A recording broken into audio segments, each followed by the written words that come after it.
Pakistan cricket में क्या जबरदस्त किस्म की ड्रामेबाजी हो रही है।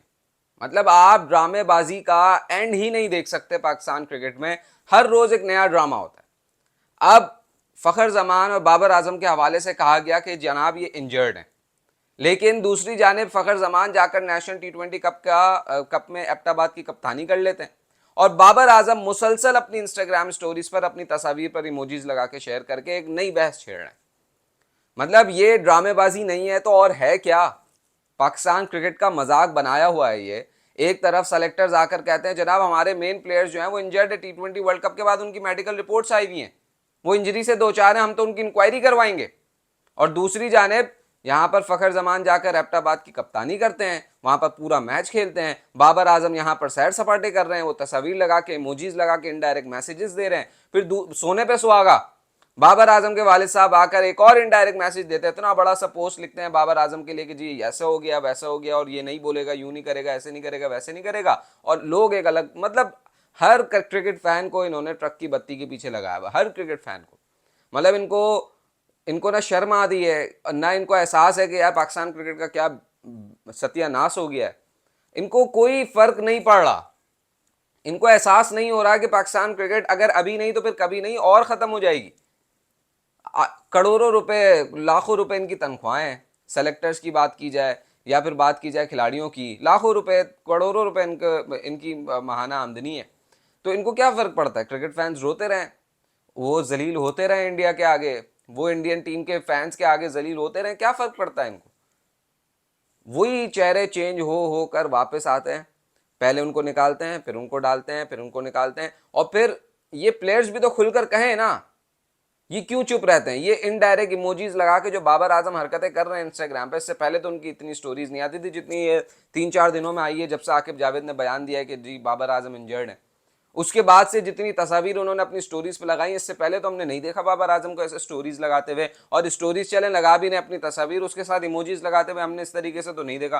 कभी वो सोचने वाला बना रहे हैं, कभी वो रोने वाला बना रहे हैं। भाई क्यों बना रहे हैं? खुलकर कहे ना आकर के यार मेरे साथ ज्यादती हुई है, झूठ बोल रहे हैं लोग, मैं नहीं हूं इंजर्ड, मुझे जानबूझकर साइड किया जा रहा है, आकर कहे ना, क्यों नहीं कहते?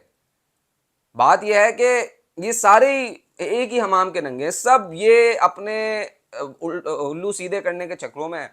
फखर जमान साहब खुद इनके हवाले से क्रिकेट सर्कल्स में चलता है कि जनाब ये इंजर्ड हैं और ये रिटायरमेंट ले लेंगे, फला फला कर लेंगे। लेकिन कल उन्होंने जानबूझकर कप्तानी ली। इससे पहले एबटाबाद की वो अमूमन कप्तानी नहीं करते, उनके होते हुए खालिद उस्मान और यासिर शाह कप्तानी करते, लेकिन कल उन्होंने जानबूझकर कप्तानी ली ताकि एक मैसेज जाए कि जनाब जो आकिब जावेद ने बात की वो गलत थी, मैं तो सही हूं, मैंने फिटनेस टेस्ट दे दिया। उनके कोच लगाते हैं कि जी फिटनेस टेस्ट दे दिया और क्लियर करके और नेशनल टी20 कप खेलना है। आपके पास वर्ल्ड कप से पहले चंद मैचेस हैं 50 ओवर्स वाले, सिर्फ थोड़े से मैचेस हैं आपके पास, 6-7-8। उसमें भी आपके ये सीनियर प्लेयर्स को आप निकाल कर और 6-6, 7-7 डेब्यूटेंट्स लगा रहे हैं। दुनिया में कहीं ऐसा देखा है? 6-8 महीने पहले टीम्स को इतना आइडिया होता है कि हमारी प्लेइंग 11 क्या बनेगी, और हमारे यहां हमें यही नहीं पता कि हमारे खिलाड़ी कौन होंगे स्क्वाड में।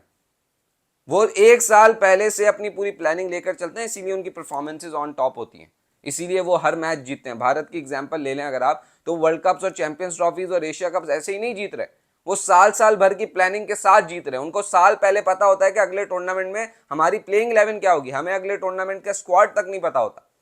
अभी आप 6 डेब्यूटेंट्स लेके गए, इनमें से 2-3 2-3 2-3 करके आप ऐसे चलाएंगे और वर्ल्ड कप से पहले वही सीनियर प्लेयर सारे आपकी स्क्वाड में आके बैठ जाएंगे। वो सीनियर प्लेयर्स जो रिसेंट सीरीज में खेले ही नहीं होंगे, वो होंगे ही नहीं, नामो निशान ही नहीं होगा, ना प्लान का हिस्सा होंगे, बस वो आके आपके वर्ल्ड कप खेलना शुरू कर देंगे। चैंपियंस ट्रॉफी में भी ऐसे ही हुआ था। इमाम उल हक आपके प्लान का हिस्सा नहीं थे, इंजरी हुई, आपने इमाम उल हक को डाल दिया। वो उस्मान खान जो यूएई का प्लेयर था अपनी कंडीशंस का, उसको आपने बिठाकर रखा, आपने पाकिस्तान से इमाम उल हक को बुलाया जो कि फ्लॉप हुआ वहां पर। क्यों? क्योंकि वो आपके प्लान्स का हिस्सा ही नहीं था। वो तो बस एक प्लेयर इंजर्ड हुआ फखर जमान, आपने उसकी जगह जो है इमाम उल हक को लाकर खड़ा कर दिया। तो आपको तो पता ही नहीं है ना कि आपके आपकी स्क्वाड का हिस्सा होंगे कौन प्लेयर्स, आपको ये अंदाजा ही नहीं है, आपको ये आइडिया ही नहीं है। आप वही अपनी जो ब्लेम गेम और पावर गेम है ना उसमें ही लगे हुए हैं कि जनाब वो इंजर्ड है, मैं उसको बाहर कर दूं। वो कहते हैं जी इसने मुझे बाहर किया तो मैं उसको एक्सपोज करूंगा, सोशल मीडिया पे इनडायरेक्ट मैसेजेस लगाऊंगा, मैं जाके कप्तानी कर लूंगा एबटाबाद की, क्या हो जाएगा? लोग तो बेवकूफ हैं, आज हार गए, एक महीने बाद भूल के दोबारा सपोर्ट करने आ जाएंगे अगले इवेंट में। यही तो हो रहा है पाकिस्तान क्रिकेट में, और हो क्या रहा है? तो पाकिस्तान क्रिकेट ऐसे तो सुधर नहीं सकती, ऐसे तो उसका कुछ बदल नहीं सकता, क्योंकि ऐसे ड्रामेबाजी के साथ तो आप सिर्फ अपनी पर्सनल ईगोस को सेटिस्फाई कर सकते हैं, इवेंट तो नहीं जीत सकते आप बांग्लादेश में एक कप्तान आपका वो इतनी जान मारा, लेकिन वही कप्तान जब दूसरे कप्तानों के अंडर खेलता है वो ऐसा खेलता है खून जलाने वाला। वो आखिरी मैच में इतनी एफर्ट कर रहा था शहनशाह अफरीदी, लेकिन वही जब सलमान अली आगा और बाबर आजम की कप्तानी में खेलता है तो उसको पता ही नहीं होता खेलना क्या है, करना क्या है। यहां पर वो जान मारे जा रहा है, क्यों ऐसा लग रहा है जैसे कप्तानी जाती हुई नजर आ रही है। हार तो फिर भी गए आप, 6 डेब्यूटेंट्स आपने करवा ली, और वो डेब्यूटेंट्स जो कि दूसरे प्लेयर से जो कि बहुत टाइम से सिस्टम में उनसे कम मैचेस खेले हुए थे, आप उनको ले आए। साद मसूद, शामिल हुसैन, आपके गाजी गौरी, ये वो प्लेयर्स हैं जिन्होंने कम मैचेस खेले, उनसे ज्यादा मैचेस खेले वाले आपके सिस्टम में मौजूद हैं। उन प्लेयर्स को आपने चांस नहीं दिया, इनको लिया है। एक सरफराज अहमद कहते हैं कि जी एक लड़का ये गाजी गौरी जो है बड़ा जबरदस्त है, एक को कोई और बैक कर देता है, एक लड़का इसका, एक लड़का उसका, एक लड़का उसका, ऐसे करके टीम बना देते हैं, और सारे लड़के मिलकर भी कुछ नहीं कर पाते। और पाकिस्तान का ड्रॉबैक और पाकिस्तान का जो डाउनफॉल है वो मजीद होता ही चला जा रहा है। इसको रोकने का कोई है ही नहीं, इसको रोकने वाला।